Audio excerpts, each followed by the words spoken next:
So how's it going, everybody? This is Billy Keels. I am back and keep on cash flow, and I'm actually just answering some of your questions. Had a great question the other day that came in as part of the basically was doing a live session the other day on the fan page, and which is great. It's a great place to get your questions answered. Today, I'm actually going to take a question from Juliet.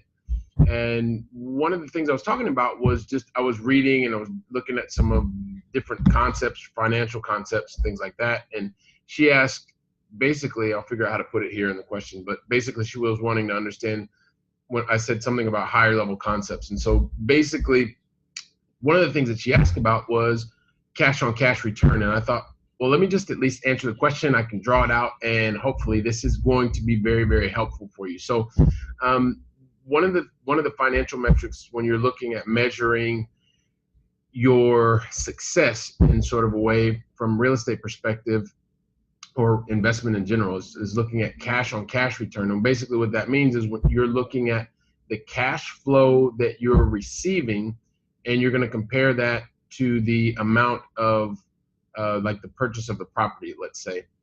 I mean, you can go into a lot of the weeds and it's before tax, after tax, but let's just say this is the cash flow that you're receiving, and you're going to look at it against the cash investment that you are making. So let me try to make this super simple for you and really quick. So the whole concept we want to talk about today is cash on cash return. And what does that mean exactly? Well, your cash on cash return is basically, let's look at, imagine that you're putting in your money and it's providing you cash flow, and that cash flow is going to provide you in a year, because we want to look at this over a yearly basis, that you're going to make $12,000 in cash flow, right? You can call that dollars, you can call that euros, whatever. You're making $12,000 is the cash flow that you're making on an annual basis. And then you're looking at the cash on cash, and then what you actually, the money that you actually invested, right? The money that you invested in the first year was $120,000, right? Let's say $120,000 just to keep it simple. And that is your initial invested capital. And that invested capital, basically the way that you figure out the cash on cash return is you say, okay, you put in $120,000,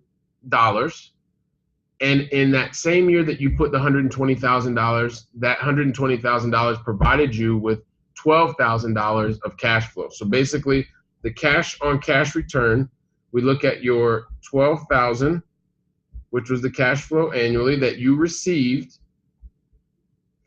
divided by the $120,000 that you put in the invested capital, right? And so basically, invested capital, which should give you, if my calculation is correct, let's take a look real quick. We can do that. 12,000 divided by 120,000 equals times 100 is 10%. So the math was right. So basically, you know that you got a 10% cash on cash return. So that's what cash on cash return is. Now afterwards, is that good? Is that bad? Just depends, right? Depends on what you're looking to have your capital do for you when it's moving. So but I just wanted to answer Juliet's question. I appreciate that. I'm going to be answering a lot more questions. So if you have a question, make sure that you join us in the over in the fan page. You can join us on either Facebook or YouTube. We'll be taking lots of questions. Ask me anything, and yeah, that's it. So hopefully this has been really helpful. And once again, cash on cash return, amount of money that your initial capital that you put in, and how much that gives you over a 1-year period. So this is Billy Keels. Make sure that you check us out. Once again, if you're following us on Facebook, if you're following us on YouTube, make sure that you're subscribing and you're liking the channel, and make sure that you also receive the notifications so that I can be sure to answer your questions. Have a great day and keep the questions coming. Hasta la próxima.